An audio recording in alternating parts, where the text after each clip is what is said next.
Thank you, best of luck.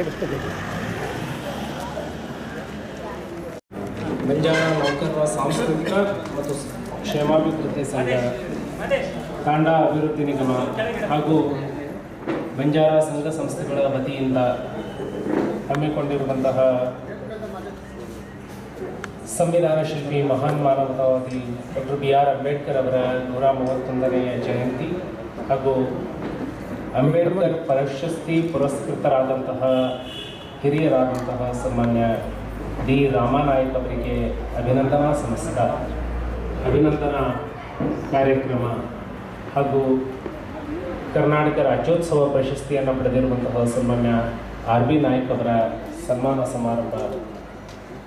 ಈ ಕಾರ್ಯಕ್ರಮದ ಉದ್ಘಾಟನೆಯನ್ನು ಮಾಡಿರುವಂತಹ ಬಂಜಾರ ಗುರುಪೀಠದ ಧರ್ಮಗುರುಗಳಾದಂತಹ ಪರಮ ಪೂಜ್ಯ ಸರ್ದಾರ್ ಸೇವಾಲಾಲ್ ಸ್ವಾಮೀಜಿ ಅವರ ಪಾದಕ್ಕೆ ಶಿರಸಾಷ್ಟಾಂಗ ನಮನವನ್ನು ಸಲ್ಲಿಸ್ತಾರೆ. ಇವತ್ತಿನ ಕಾರ್ಯಕ್ರಮದ ಅಧ್ಯಕ್ಷತೆಯನ್ನು ವಹಿಸಿರುವಂತಹ ಸನ್ಮಾನ್ಯ SR ರಾಜಾನಾಯ್ಕ್ ಅವರೇ, ಮುಖ್ಯ ಅತಿಥಿಗಳಾಗಿರುವಂತಹ ಮಾಜಿ ಸಚಿವರು ಹಾಗೂ ಹಿರಿಯ ಸಾಹಿತಿಗಳಾಗಿರುವಂತಹ ಶ್ರೀಮತಿ PT ಲಲಿತಾ ನಾಯ್ಕ್ ಅವರೇ, ಬರಹಗಾರರು ಹಾಗೂ ಸಂಚಾಲಕರಾದ ಸನ್ಮಾನ್ಯ ಗೋವಿಂದ ಸ್ವಾಮಿ ಅವರೇ, ಹರೀಶ್ ಅಣ್ಣ ಅವರೇ, ಇವತ್ತಿನ ಕಾರ್ಯಕ್ರಮದ ಕೇಂದ್ರ ಬಿಂದುಗಳಾಗಿರುವಂತಹ ಸನ್ಮಾನ್ಯ ಡಿ ರಾಮನಾಯ್ಕ್ ಹಾಗೂ RB ನಾಯ್ಕ್ ಅವರನ್ನು ಮೊದಲು ಮಾಡಿಕೊಂಡು ವೇದಿಕೆಯನ್ನು ಅಲಂಕರಿಸಿರುವಂತಹ ಎಲ್ಲ ಬಂಧುಗಳೇ, ಆತ್ಮೀಯರೇ, ಮಾಧ್ಯಮದ ಮಿತ್ರರೇ, ನಾನು ಇಲ್ಲಿಂದ ಇನ್ನೊಂದು ಕಾರ್ಯಕ್ರಮ ಅಟೆಂಡ್ ಮಾಡಿ ಏರ್ಪೋರ್ಟಿಗೆ ಹೋಗಬೇಕಾಗಿರೋದ್ರಿಂದ ಸ್ವಲ್ಪ ಈ ಸಭೆಯ ಅನುಮತಿಯನ್ನು ತೆಗೆದುಕೊಂಡು ಮಾತನಾಡುವಂತಹ ಪ್ರಯತ್ನವನ್ನು ಮಾಡುತ್ತೇನೆ. ಅಂಬೇಡ್ಕರ್ ಅವರ ಬಗ್ಗೆ ವಿಶೇಷ ಉಪನ್ಯಾಸವನ್ನು ನೀಡಲಿಕ್ಕೆ ಬಂದಿರುವಂತಹ ನನ್ನ ಗೆಳೆಯರಾದ ಸನ್ಮಾನ್ಯ ವೆಂಕಟೇಶ್ ಅವರನ್ನು ಮೊದಲು ಮಾಡಿಕೊಂಡು ಅವರೆಲ್ಲರ ಮಾತುಗಳನ್ನು ನಾನು ಕೇಳಬೇಕಿತ್ತು. ನನಗೆ ಬಿಡು ಸಿಕ್ಕಾಗ ಯೂಟ್ಯೂಬಲ್ಲಿ ನಾನು ರೆಕಾರ್ಡ್ ಮಾಡ್ತೀನಿ ನೋಡುವಂತಹ ಪ್ರಯತ್ನವನ್ನು ನಾನು ಮಾಡ್ತೇನೆ. ಸನ್ಮಾನ್ಯ ರಾಮನಾಯ್ಕ್ ಅವರು ನಾವು ವಿದ್ಯಾರ್ಥಿ ದೆಸೆ ಇದ್ದಾಗಲೇ ಈ ಸಮಾಜವನ್ನು ಕಟ್ಟುವಂತಹ, ಈ ಸಮಾಜವನ್ನು ಜಾಗೃತಗೊಳಿಸುವಂತಹ ಕೆಲಸಗಳನ್ನು, ಅವರ ಎಲ್ಲ ಆಸಕ್ತಿಗಳನ್ನು ನಾವು ಗಮನಿಸ್ತಾ ಇದ್ವಿ. ನಾನು ಸಬ್ ಇನ್ಸ್ಪೆಕ್ಟರ್ ಕೆಲಸಕ್ಕೆ ರಾಜೀನಾಮೆ ಕೊಟ್ಟ ಮೇಲೆ ಬಹುತೇಕ ಸಾಮಾಜಿಕ ಚಟುವಟಿಕೆಗಳಲ್ಲಿ ಇದ್ದಾಗ ಇನ್ನಷ್ಟು ಹತ್ತಿರದಿಂದ ಅವರನ್ನು ನೋಡುವಂತಹ ಅವಕಾಶ ಸಿಕ್ತು. ಸರ್ವೀಸಲ್ಲಿ ಇದ್ದಾಗಲೂ ಕೂಡ ಸಮಾಜದ ಅಭಿವೃದ್ಧಿ ಬಗ್ಗೆ, ಸಮಾಜದ ಒಗ್ಗಟ್ಟಿನ ಬಗ್ಗೆ, ಸಮಾಜ ಅನುಭವಿಸ್ತಾ ಇರುವಂತಹ ಸವಾಲುಗಳ ಬಗ್ಗೆ ಸಂವೇದನಾಶೀಲರಾಗಿ ಅವರು ಯಾವ ರೀತಿ ಪ್ರತಿಕ್ರಿಯಿಸ್ತಾ ಇದ್ರು ಅನ್ನೋದನ್ನು ನಾನು ನೋಡಿದ್ದೀನಿ ಹತ್ತಿರದಿಂದ. ನಾನು ಶಾಸಕನಾದ ಮೇಲೆ ಅವರ ಜೊತೆಗೆ ಸೇರಿಕೊಂಡು ಕೆಲಸವನ್ನು ಮಾಡುವಂತಹ, ಹತ್ತಿರದಿಂದ ಅವರ ಜೊತೆಗೆ ಒಡನಾಡಿಯಾಗಿ ಇರುವಂತಹ ಅವಕಾಶ ಕೂಡ ನನಗೆ ಸಿಕ್ತು. ಹಾಗಾಗಿ ನಾನು ನನ್ನ ಜೀವನದಲ್ಲಿ ಅವರಿಂದ ಬಹಳಷ್ಟು ಕಲಿತಿದ್ದೇನೆ. ಒಬ್ಬ ವ್ಯಕ್ತಿ ಸಮಾಜದಿಂದ ಏನನ್ನ ನಿರೀಕ್ಷೆ ಮಾಡಬಹುದು. ಬಹುತೇಕ ಡಿ ರಾಮನಾಯ್ಕ್ ಅವರು ಸಮಾಜದಿಂದ ನಿರೀಕ್ಷೆ ಮಾಡಿರುವಂಥದ್ದು ಕೇವಲ ಸಮಾಜದ ಅಭಿವೃದ್ಧಿ ಮತ್ತೆ ಸಮಾಜದ ಏಳಿಗೆ. ಆದರೆ ನಾವು ನೀವು ಸಮಾಜದಿಂದ ಏನು ನಿರೀಕ್ಷೆ ಮಾಡ್ತೇವೆ? ನಮಗೆ ರಾಮನಾಯ್ಕ್ ಅವರಿಗೆ ಯಾವುದು ಬಹಳ ದೊಡ್ಡ ವ್ಯತ್ಯಾಸ ಆಗಿ ನಿಲ್ಲತ್ತೆ ಅಂದ್ರೆ, ನಮ್ಮಂಥ ರಾಜಕಾರಣಿಗಳು ಸಮಾಜದಿಂದ ನಿರೀಕ್ಷೆ ಮಾಡುವಂಥದ್ದು ವೋಟ್ ಬ್ಯಾಂಕ್ ಅನ್ನು, ನಮ್ಮಂಥವರು ಸಮಾಜದಿಂದ ನಿರೀಕ್ಷೆ ಮಾಡುವಂಥದ್ದು ನಮ್ಮ ಹೆಸರನ್ನ 4 ಜನ ಜೈಕಾರ ಕೂಗೋದನ್ನ, ನಮ್ಮಂಥವರು ಈ ಸಮಾಜದಿಂದ ನಿರೀಕ್ಷೆ ಮಾಡುವಂಥದ್ದು 4 ಬ್ಯಾನರ್ಗಳನ್ನ, ಫ್ಲೆಕ್ಸ್ಗಳನ್ನ ಹಾಕಿ ಕಟ್ಟಬೇಕು ಅಂತ. ಆದರೆ ಸಮಾಜ ಬಹಳ ಎತ್ತರಕ್ಕೆ ಬೆಳಿಬೇಕು, ಸಮಾಜ ಅಭಿವೃದ್ಧಿ ಆಗಬೇಕು, ಇದನ್ನ ನಿರೀಕ್ಷೆ ಮಾಡುವವರು ಅಷ್ಟೇ. 2 ವರ್ಗದ ಜನರು ಇರ್ತಾರೆ. ಒಂದು ವರ್ಗದ ಜನ ಡಿ ರಾಮನಾಯ್ಕ್ ಅಂತವರು ಆಗ್ತಾರೆ. ಸಮಾಜ ಎತ್ತರದಲ್ಲಿ ಇರಬೇಕು, ಸಮಾಜದ ಅಭಿವೃದ್ಧಿಗೆ, ಸಮಾಜದ ಕಾಯಕಲ್ಪಕ್ಕೆ ನಮ್ಮ ಜೀವನವನ್ನ ನಾವು ಸಮರ್ಪಣೆ ಮಾಡಿಕೊಳ್ಬೇಕು ಅನ್ನುವಂಥವ್ರು ಒಂದು ವರ್ಗದ ಜನ. ಆದ್ರೆ 2ನೇ ವರ್ಗದ ಜನ, ಸಮಾಜ ಇರೋದೇ ನಮ್ಮ ಸೇವೆ ಮಾಡೋದಕ್ಕೆ, ಸಮಾಜ ಇರೋದೇ ನನ್ನನ್ನು ಬೆಳೆಸೋದಕ್ಕೆ, ಸಮಾಜ ಇರೋದೇ ನಮ್ಮನ್ನ ಎತ್ಕೊಳ್ಳೋದಕ್ಕೆ. ಬಹುತೇಕ ಸೂಕ್ಷ್ಮವಾಗಿ ನೋಡಿದ್ರೆ ನಮ್ಮಂಥವರೆಲ್ಲ ನಾವೆಲ್ಲ ಎರಡನೇ ವರ್ಗದಲ್ಲಿ ಸೇರ್ಬಿಡ್ತೀವಿ ಅನ್ನೋ ಅನ್ಸುತ್ತೆ. ಸಮಾಜದ ಕೊಡುಗೆ, ಸಮಾಜದ ಋಣ ಅಂತ ಹೇಳಿ ನಾವೇನು ಮಾತಾಡ್ತೀವಲ್ಲ, ಆದರೆ ಆ ಸಮಾಜದ ಅಭಿವೃದ್ಧಿಗಾಗಿ ನಮ್ಮನ್ನ ನಾವು ಸುಟ್ಕೊಳ್ತೀವ, ನಮ್ಮನ್ನ ನಾವು ತೆಗೆದುಕೊಳ್ತೀವ, ನಮ್ಮನ್ನ ನಾವು ಯಾವುದೇ ಪ್ರತಿಫಲದ ಅಪೇಕ್ಷೆ ಇಲ್ಲದೆ ನಮ್ಮನ್ನ ನಾವು ತೊಡಗಿಸಿಕೊಳ್ತೀವ, ಬಹಳ ಕಡಿಮೆ. ಡಿ ರಾಮನಾಯಕ್ ಅವರು ಇಂತಹ ವಿಚಾರಗಳಿಂದ ನೋಡಿದಾಗ ಬಹಳ ಎತ್ತರದಲ್ಲಿ ನಿಲ್ತಾರೆ.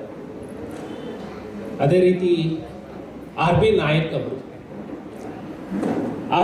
ಅವರು ಬಹುತೇಕ ಈ ಬಂಜಾರದ ಸಾಹಿತ್ಯದ ಪುಸ್ತಕಗಳು ಏನು ಬಂದವು ಅದಕ್ಕಿಂತ ಮೊದಲಿನಿಂದ ಈ ಬಂಜಾರ ಪರಂಪರೆಯನ್ನ ಹಾಡುಗಳ ಮೂಲಕ, ಜಾನಪದದ ಮೂಲಕ ಕಟ್ಟಿಟ್ಟು ಅವುಗಳನ್ನೆಲ್ಲ ಈ ತಲೆಮಾರಿನವರೆಗೆ ತರುವಂತಹ ಕೆಲಸವನ್ನ ರಾಮನಾಯಕ್ ಅವರು ಮಾಡಿದ್ರು, ನಮ್ಮ ಆರ್ ಬಿ ನಾಯಕ್ ಅವರು ಮಾಡಿದ್ರು.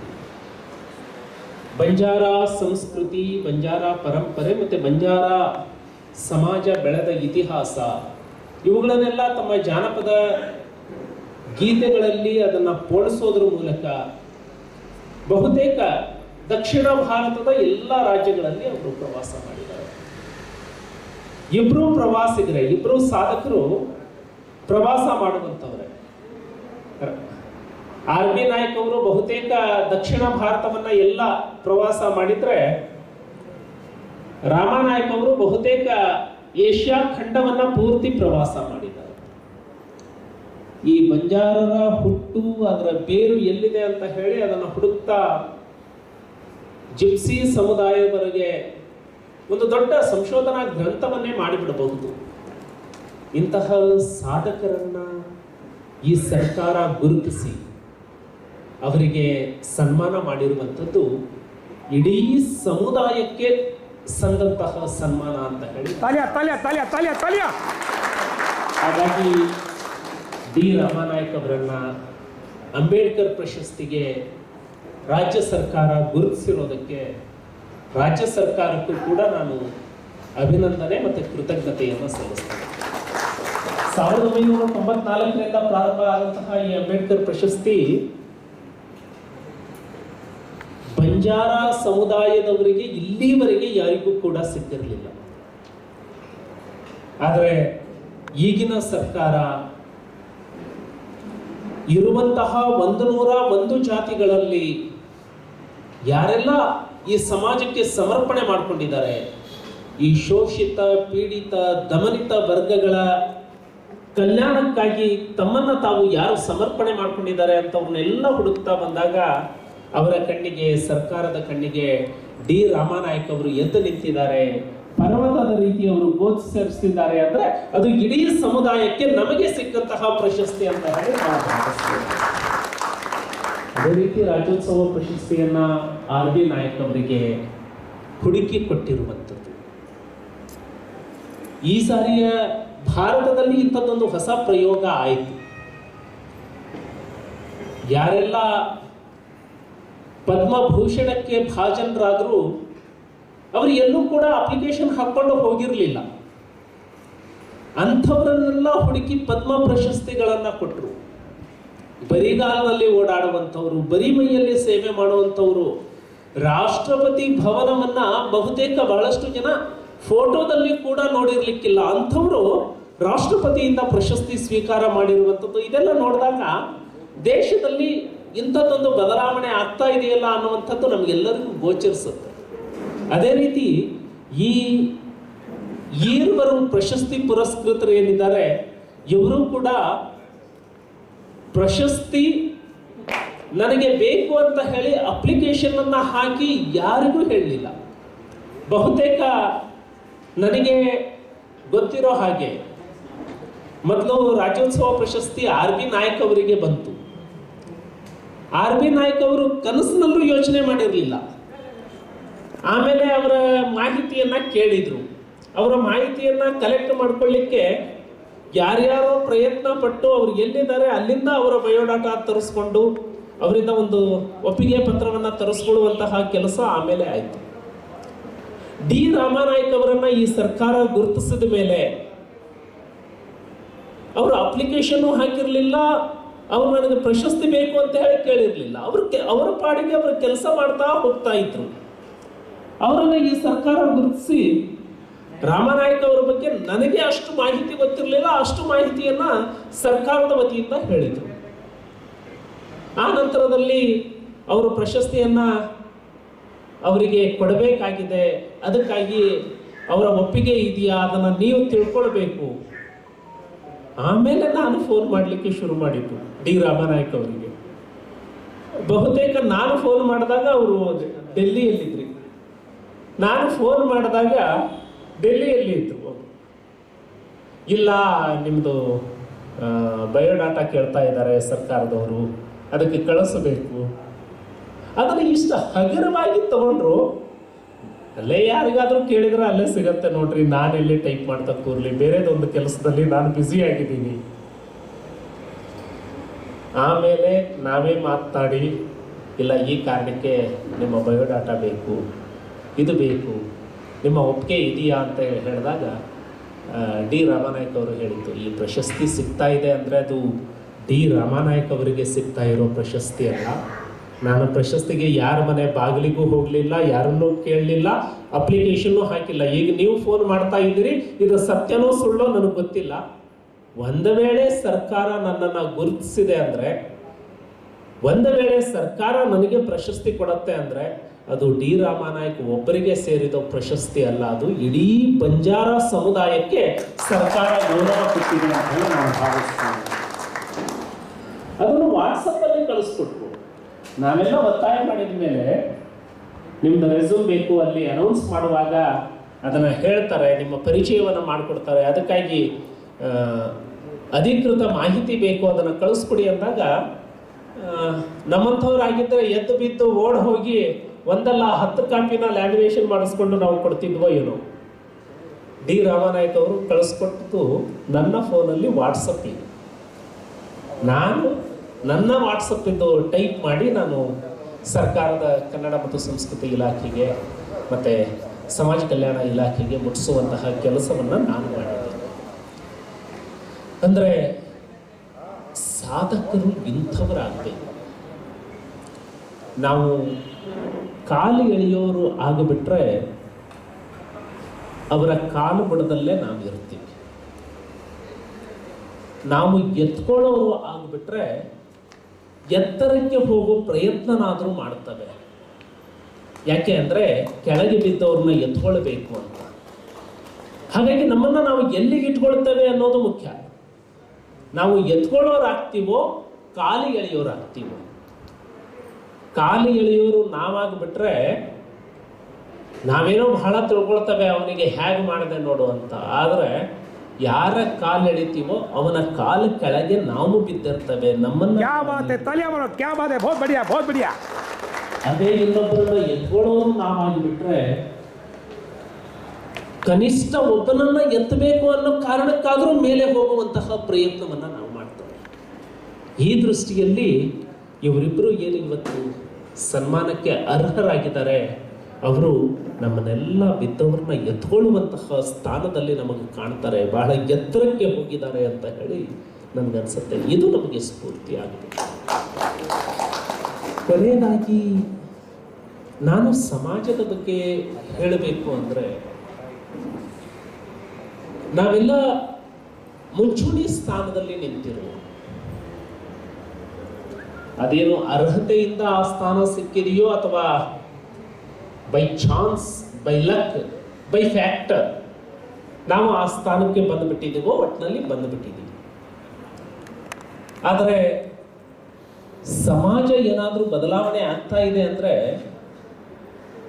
ನಮ್ಮ ಚಿಂತನೆಗಳು 4 ಗೋಡೆಗಳನ್ನು ಮೀರಿ, ನಮ್ಮ ವಿಚಾರಗಳು ಈ ಬಾಗಿಲು ಮುಚ್ಚಿದ ಕೋಣೆಯನ್ನು ಮೀರಿ, ನಮ್ಮ ಕ್ರಿಯೆಗಳು ಸೀಮಿತ ಸೀಮಿತವಾದಂತಹ ಚೌಕಟ್ಟನ್ನ ಮೀರಿ ಸಮುದಾಯದಲ್ಲಿ ಎಲ್ಲೋ ಒಂದು ಕಡೆ ಮೊಳಕೆ ಹುಟ್ಟುತ್ತಾ ಇದೆ, ಮೊಳಕೆ ಹೊಡಿತಾ ಇದೆ ಅಂದ್ರೆ ಆವಾಗ ಈ ಸಮಾಜಕ್ಕೆ ನಾವೇನಾದ್ರೂ ಮಾಡಿದ್ದೀವಿ ಅಂತ ಅರ್ಥ. ಈಗ ಸಮಾಜ ಸುಧಾರಣೆ ಅಂದ್ರೆ ನನ್ನಂಥವರೆಲ್ಲ ಏನು ತಿಳ್ಕೊಂಡು ಬಿಟ್ಟಿದೀವಿ ಅಂದ್ರೆ ಇಲ್ಲಿ ಬಂದು ಭಾಷಣ ಮಾಡಿದ ಸಮಾಜ ಸುಧಾರಣೆ, ನನಗೆ ತಿಳಿದಿದ್ದನ್ನ 4 ಅಕ್ಷರ ನಾನು ಬರೆದು ಬಿಟ್ರೆ ಅದೇ ಸಾಧನೆ. ಆದರೆ ನಮ್ಮ ವಿಚಾರ, ನಮ್ಮ ಆಲೋಚನೆ ಇದು ಈ ಕರ್ನಾಟಕದ ಗಡಿ ಭಾಗದಲ್ಲಿ ಇರುವಂತಹ ಚಾಮರಾಜನಗರ ಜಿಲ್ಲೆಯಲ್ಲಿ ಹಿಂದೆ ಉಳಿದಂತಹ ಕಲಘಟಗಿಯ ಯಾವುದೋ ಒಂದು ತಾಂಡಾದಲ್ಲಿ, ಬೀದರ್ ಜಿಲ್ಲೆಯ ಯಾವುದೋ ಕಟ್ಟ ಕಡೆಯ ನಮ್ಮ ತಾಂಡಾ ಮೊಹಲ್ಲಾದಲ್ಲಿ ಅದರದ್ದು ರಿಪರ್ಕ್ಯೂಷನ್ ಆಗ್ತಾ ಇದೆ ಅಂದ್ರೆ, ಅದರ ಫಲಿತಾಂಶ ನಮಗೆ ನೋಡ್ಲಿಕ್ಕೆ ಸಾಧ್ಯ ಆಗ್ತಾ ಇದೆ ಅಂದ್ರೆ ಆವಾಗ ಈ ಸಮಾಜ ಸೇವೆ ಏನೋ ಆಗ್ತಾ ಇದೆ ಅಂತ. ನಾವೆಲ್ಲ ಮುಂಚೂಣಿಯಲ್ಲಿ ಇರುವಂಥವರು ಅಥವಾ ನಮಗೆ ನಾವೇ ಘೋಷಣೆ ಮಾಡಿಕೊಂಡಿರುವಂತಹ ಸ್ವಘೋಷಿತ ನಾಯಕರು, ನಾವು ಅದರ ಬಗ್ಗೆ ಆಲೋಚನೆ ಮಾಡಬೇಕಾಗಿದೆ. ನನ್ನ ಪ್ರಯತ್ನ ಅಥವಾ ನನ್ನ ಕಾರ್ಯ ಚಟುವಟಿಕೆ ಇದರ ಫಲ ಯಾರು ನಮ್ಮನ್ನ ಹತ್ತಿರದಿಂದ ನೋಡ್ಲಿಕ್ಕೆ ಸಾಧ್ಯ ಆಗ್ತಾ ಇಲ್ವೋ, ಯಾರು ನಮ್ಮನ್ನ ಮುಟ್ಲಿಕ್ಕೆ ಸಾಧ್ಯ ಆಗ್ತಾ ಇಲ್ವೋ ಅವರ ಮಧ್ಯದಲ್ಲಿ ಅದು ಬರ್ತಾ ಇದೆಯಾ? ಅದು ಬಂದಿಲ್ಲ ಅಂತ ಹೇಳಿದ್ರೆ ಬೇರೆಯವರಿಗೆ ನಮಗೆ ಏನು ವ್ಯತ್ಯಾಸ ಇಲ್ಲ ಅಂತ. ಈ ನಿಟ್ಟಿನಲ್ಲಿ ಸಮಾಜವನ್ನ ಎತ್ತುವಂತಹ ಕೆಲಸವನ್ನ ನಾವು ಮಾಡಬೇಕಾಗಿದೆ. ಬಹಳ ನೋವಿನಿಂದ ನಾವು ಹೇಳುವಂಥದ್ದು, ಬೇರೆ ಸಮಾಜಗಳಷ್ಟು ಸಂಘಟಿತವಾಗಿ ಈ ಸಮಾಜ ಆಗಲಿಲ್ಲ, ಆದರೆ ಜೆನೆಟಿಕಲ್ಲಿ ನಾವು ಬುದ್ಧಿವಂತ. ಬೈ DNA ನಮ್ಮಲ್ಲಿ ಆ ಒಂದು ಶಕ್ತಿ ಇರೋದಕ್ಕೆ ಬಹುತೇಕ ನಾವೆಲ್ಲ ಏನು ಬೆಳೆದಿದ್ದೀವಿ, ಸ್ವಶಕ್ತಿಯಿಂದ ಬೆಳೆದಿರಬಹುದು. ಬಹಳ ದೊಡ್ಡ ಮತ್ತೆ ಆತಂಕ ಪಡುವಂತಹ ಅಂಶ ಕೂಡ ಇದೆ ನನ್ನ ದೃಷ್ಟಿಯಲ್ಲಿ. ಯಾರು ಇವತ್ತು ಖಂಡವ್ವ ಅವರು ಇಷ್ಟೆಲ್ಲ ಸಂಶೋಧನೆ ಮಾಡಿದ್ದಾರೆ, ಇಷ್ಟು ಪುಸ್ತಕಗಳನ್ನ ಬರೆದಿದ್ದಾರೆ ಅಂತ ಹೇಳಿದ್ರೆ ಹುಡುಕಿದ್ರೆ ಸಮಾಜದಿಂದ ಕೊಡುಗೆ ಬಹಳ ಕಡಿಮೆ. ಹರೀಶ್ ನಾಯ್ಕ್ ಅವರು ಇವತ್ತು ಸೀನಿಯರ್ KS ಆಫೀಸರ್ ಆಗಿ ಕೂತಿದ್ದಾರೆ. ಸಮಾಜದಿಂದ ಹರೀಶ್ ಅವರಿಗೆ ಕೊಡುಗೆ ಏನು ಅಂತ ಹೇಳಿದ್ರೆ ಬಹಳ ಕಡಿಮೆ. ಬಹಳಷ್ಟು ಜನ KS ಆಫೀಸರ್ಗಳು, IAS ಆಫೀಸರ್ಗಳು, ಇಂಡಸ್ಟ್ರಿಯಲಿಸ್ಟ್ಗಳು, ಎಂಟರ್ಪ್ರಿನರ್ಗಳು ಇವರೆಲ್ಲರೂ ಈಗೀಗ ಕಂಡು ಬಿಡ್ತಾ ಇದ್ದಾರೆ. ಇವತ್ತು ಒಂದು ಸುಸ್ಥಿರವಾದಂತಹ ಸ್ಥಿತಿಗೆ ಅವರು ಬಂದಾಗ ಹಿಂತಿರುಗಿ ನೋಡಿದಾಗ ಸಮಾಜ ಏನಾದರೂ ನನ್ನನ್ನ ಎತ್ತಿದೆಯಾ, ಸಮಾಜ ನನ್ನ ವಿದ್ಯಾಭ್ಯಾಸಕ್ಕೆ, ಸಮಾಜ ನನ್ನ ಉದ್ಯೋಗಕ್ಕೆ, ಸಮಾಜ ನನ್ನ ಬಿಸ್ನೆಸ್ಗೆ, ಸಮಾಜ ನನ್ನ ರಾಜಕೀಯ ಔನ್ನತ್ಯಕ್ಕೆ ಏನಾದರೂ ಕೊಟ್ಟಿದೆಯಾ ಅಂತ ಹೇಳಿ ಎಲ್ಲ ಸಾಧಕರು ಹಿಂತಿರುಗಿ ನೋಡಿದಾಗ ಬಹುತೇಕ ನೆನಪಾಗಲ್ಲ. ಹೌದು, ಇಂಥ ಟೈಮಲ್ಲಿ ನಾನು ಬಿದ್ದಿದ್ದೆ, ನನ್ನನ್ನು ಈ ಸಮಾಜ ಎತ್ಕೊಳ್ತು, ಅಥವಾ ಈ ಸಮಾಜದಿಂದ ಬಂದವರು ಒಬ್ಬರು ನನ್ನನ್ನು ಎತ್ಕೊಂಡ್ರು, ಬಹಳ ಕಡಿಮೆ. ಅವರ ಮುಂದೆ 2 ಚಾಯ್ಸ್ಗಳು ಇರ್ತವೆ. ಮೊದಲನೇ ಚಾಯ್ಸ್, ನಾನು ನನ್ನ ಸ್ವ ಸಾಮರ್ಥ್ಯದಿಂದ ಬಂದಿದ್ದೇನೆ, ಹಾಗಾಗಿ ನನಗೆ ಇನ್ನೊಬ್ಬರಿಗೆ ತಲೆ ತಗ್ಗಿಸುವಂಥ ಅವಕಾಶ ಇಲ್ಲ, ಅವಶ್ಯಕತೆ ಇಲ್ಲ. ಒಬ್ಬ ಸ್ವಾಭಿಮಾನಿ ಸಹಜವಾಗಿ ಹೇಳಬಹುದಾದಂತಹ, ಅವನ ಆಲೋಚನೆ ಮಾಡಬಹುದಾದಂತಹ ಒಂದು ಪ್ರಸಂಗ. ಇನ್ನೊಬ್ಬನು ಇಲ್ಲ, ಏನೇ ಆಗಿರಬಹುದು, ಆದರೆ ಈ ಸಮಾಜದಲ್ಲಿ ಹುಟ್ಟಿದ್ದೇನೆ, ಬೈ ಡಿಫ್ಯಾಕ್ಟ್ ಆರ್ ಬೈ ಡಿ ಜುರೆ ನಾನು ಈ ಹಂತಕ್ಕೆ ಬಂದಿರಬಹುದು, ಆದರೆ ನಾನು ಪ್ರತಿನಿಧಿಸುವಂತಹ ಸಮಾಜ ಅದು ಇನ್ನೂ ನಿರ್ಲಕ್ಷಿತ ಆಗಿದೆ, ಇನ್ನೂ ಕಡೆಗಣಿತ ಆಗಿದೆ. ಹಾಗಾಗಿ ಆ ಸಮಾಜದಲ್ಲಿ ಇರುವಂತಹ ಕೆಲವೊಬ್ಬರಿಗೆ ನನಗೆ ಸಿಕ್ಕ ಅವಕಾಶವನ್ನು ನಾವು ಕ್ರಿಯೇಟ್ ಮಾಡಿಕೊಟ್ರೆ ಬಹಳಷ್ಟು ಜನ ನನ್ನನ್ನು ಮೀರಿಸಿ ಬೆಳೆಯಬಹುದು ಅಂತ ಹೇಳಿ ಆಲೋಚನೆ ಮಾಡಬಹುದು. ಅದು ಸಮಾಜಮುಖಿ ಆಲೋಚನೆ. ಮೊದಲನೇ ರೀತಿಯ ಆಲೋಚನೆಯನ್ನ ನಾನು ಎಲ್ಲೂ ಕೂಡ ಸ್ವಾರ್ಥ ಅಂತ ಹೇಳಲ್ಲ, ಅದನ್ನ ಸ್ವಾಭಿಮಾನ ಅಂತಾನೆ ಹೇಳ್ತಾನೆ. ಯಾಕೆ ಅಂದ್ರೆ ಯಾವುದೂ ಕೊಡುಗೆ ಇರಲಿಕ್ಕಿಲ್ಲ. ಆದರೆ ಬುದ್ಧಿವಂತರು, ಸ್ಥಿತಿವಂತರು 2ನೇ ಆಯ್ಕೆಯನ್ನೇ ಎತ್ಕೊಳ್ಬೇಕು ಅನ್ನೋದು ನನ್ನ ಮನವಿ. ಯಾಕೆ ಅಂತ ಹೇಳಿದ್ರೆ ಸಮಾಜಕ್ಕೆ ಅಂತಹ ಒಬ್ಬ ಈ ಸಮಾಜಕ್ಕೆ ಸಂದೇಶವನ್ನು ನೀಡುವಂತಹ ಆ ಒಂದು ದೊಡ್ಡ ಪರಂಪರೆ ಈ ಸಮಾಜದಲ್ಲಿ ಹುಟ್ಟುಕೊಳ್ಳಿಲ್ಲ. ಹಾಗಾಗಿ ನಾವೆಲ್ಲರೂ ಕೂಡ ಸ್ವಾಭಿಮಾನಿ ಅನ್ನೋ ಹೆಸರಿನಲ್ಲಿ ನಾವು ಸೀಮಿತ ಚೌಕಟ್ಟಿನ ಒಳಗೆ ಹೋಗೋದಕ್ಕಿಂತ ಸಮಾಜಮುಖಿಯಾಗಿ ಅತ್ಯಂತ ಶೋಷಿತ, ಪೀಡಿತ, ದಮನಿತ ವಸ್ತುಸ್ಥಿತಿಯಲ್ಲಿ ಇರುವಂಥವರಿಗೆ ಎತ್ತಲಿಕ್ಕೆ ನನಗೆ ಸಿಕ್ಕಿರೋ ಅವಕಾಶ ಅಂತ ಹೇಳಿ ನಾವು ಸಮಾಜದ ಕಡೆ ತಿರುಗಿ ನೋಡುವಂಥದ್ದು ಬಹಳ ದೊಡ್ಡ ಅವಶ್ಯಕತೆ ಇದೆ. ಇದನ್ನು ನಾವು ಇವತ್ತು ಬಹಳ ಒತ್ತಿ ಹೇಳಬೇಕಾಗಿರುವಂಥದ್ದು ಈ ಸಮಾಜದಿಂದ ಬಂದಿರುವಂತಹ ನೌಕರ ವರ್ಗದಲ್ಲಿ, ಈ ಸಮಾಜದಿಂದ ಬಂದಿರುವಂತಹ ರಾಜಕಾರಣಿಗಳಲ್ಲಿ, ಈ ಸಮಾಜದಿಂದ ಬಂದಿರುವಂತಹ ಇಂಡಸ್ಟ್ರಿಯಲಿಸ್ಟ್ಗಳಲ್ಲಿ, ಈ ಸಮಾಜದಿಂದ ಬಂದಿರುವಂತಹ ಎಂಟರ್ಪ್ರಿನರ್ಗಳಲ್ಲಿ ನಾವು ಇದನ್ನು ಹೇಳಬೇಕಾಗಿದೆ. ಅದು ಹೇಗೋ ನೀನು ಶ್ರೀಮಂತಿಗೆ ಅಥವಾ ಸ್ಥಿತಿವಂತಿಕೆ ಅಥವಾ ಉದ್ಯೋಗಕ್ಕೆ ನೀನು ಬಂದಿರಬಹುದು, ಆದರೆ ನೀನು ಎಲ್ಲಿಂದ ಬಂದಲ್ಲ ಆ ಮೂಲ ಇನ್ನೂ ಕೂಡ ಶೋಷಣೆಯಲ್ಲಿ ಇದೆ, ಶೋಚನೀಯ ಸ್ಥಿತಿಯಲ್ಲಿ, ದಯನೀಯ ಸ್ಥಿತಿಯಲ್ಲಿ ಇದೆ. ಅದಕ್ಕಾಗಿ ನೀನು ತಿರುಗಿ ಸಮಾಜಕ್ಕೆ ನೋಡು. ಆ ನೋಡುವಂಥದ್ದು ನಾನೇನೋ ಈ ಸಮಾಜಕ್ಕೆ ದಾನ ಮಾಡ್ತಾ ಇದ್ದೀನಿ, ನಾನೇನೋ ಈ ಸಮಾಜಕ್ಕೆ ಸೇವೆ ಮಾಡ್ತಾ ಇದ್ದೀನಿ, ನಾನೇನೋ ಕರುಣೆ ತೋರಿಸ್ತಾ ಇದ್ದೀನಿ ಅನ್ನೋ ಭಾವನೆಯನ್ನು ಬಿಟ್ಟು ಇದು ನನ್ನ ಕರ್ತವ್ಯ, this is my fundamental duty, ಆ ಭಾವನೆಯಿಂದ ಈ ಸಮಾಜವನ್ನು ನೋಡು ಅಂತ ಹೇಳುವಂತಹ ಬಹಳ ದೊಡ್ಡ ಅವಶ್ಯಕತೆ ಇದೆ. ಈ ನಿಟ್ಟಿನಲ್ಲಿ ನಮಗೆ ವೇದಿಕೆ ಮೇಲೆ ಕೂತವರು ಎಲ್ಲರೂ ಆದರ್ಶ ಅನ್ನಿಸ್ತಾರೆ. ಇವತ್ತು ಅವರಿಬ್ಬರನ್ನ ಸನ್ಮಾನ ಮಾಡೋದಕ್ಕಾಗಿ ನಾವು ಈ ಕಾರ್ಯಕ್ರಮವನ್ನು ಸೀಮಿತ ಮಾಡಿರೋದಕ್ಕಾಗಿ ನಮಗೆ ಈ ವಿಚಾರಧಾರೆಯನ್ನು ಇಟ್ಕೊಂಡಿದ್ದಕ್ಕೆ ಡಿ ರಾಮನಾಯ್ಕ ಅವರು ನಮಗೆ ಆದರ್ಶ ಅನ್ನಿಸ್ತಾರೆ. ಇಂತಹ ಒಂದು ಆಲೋಚನೆ ಇಟ್ಕೊಂಡು ಜಾಸ್ತಿ ವಿದ್ಯಾಭ್ಯಾಸ ಮಾಡದೇ ಇದ್ರೂ ಕೂಡ ಸಮಾಜದ ಅಧ್ಯಯನ ಕೂಡ ನಮ್ಮನ್ನು ಎತ್ತರಕ್ಕೆ ಒಯ್ಯುತ್ತೆ ಅನ್ನೋದಕ್ಕೆ ನಮ್ಮ ಆರ್ ಬಿ ನಾಯಕ್ ಅವರು ಕೂಡ ನಮಗೆ ಆದರ್ಶ ಆಗಿ ಕಾಣ್ತಾರೆ. ಇಂತಹ ಡಿ ರಾಮನಾಯ್ಕ ಅವರು, ಇಂತಹ ಆರ್ ಬಿ ನಾಯಕ್ ಅವರು ಇನ್ನೂ ಹೆಚ್ಚು ಹೆಚ್ಚು ಸಂಖ್ಯೆಯಲ್ಲಿ ಈ ಸಮಾಜದಲ್ಲಿ ಬರಲಿ ಅಂತ ಹೇಳ್ತಾ, ನೀವಿಬ್ಬರೂ ಕೂಡ ನಮಗೆ ಆದರ್ಶಪ್ರಾಯರಾಗ್ತೀರಿ. ನೀವು ಹಾಕಿದಂತಹ, ನೀವು ನಡೆದಂತಹ ದಾರಿಯಲ್ಲಿ ನಡೆಯುವಂತಹ ಪ್ರಾಮಾಣಿಕ ಪ್ರಯತ್ನವನ್ನು ನಾವೆಲ್ಲರೂ ಮಾಡ್ತೇವೆ.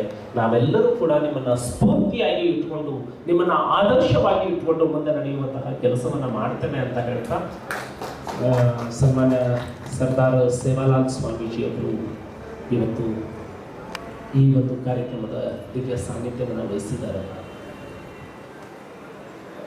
ಒಂದು ಸಮುದಾಯ ಮುಂದೆ ಬರಬೇಕು ಅಂತ ಹೇಳಿದರೆ ಒಂದು ಆಧ್ಯಾತ್ಮಿಕ ನೆಲೆಗಟ್ಟಿನ ಮೇಲೆ ಗಟ್ಟಿಯಾಗಿ ನಿಲ್ಲುವಂತಹ, ಆಧ್ಯಾತ್ಮಿಕ ದಾರಿಯಲ್ಲಿ ಸಾಗ್ತಾ ಇರುವಂತಹ ಗುರುಗಳ ಮಾರ್ಗದರ್ಶನ ಬಹಳ ಮುಖ್ಯ.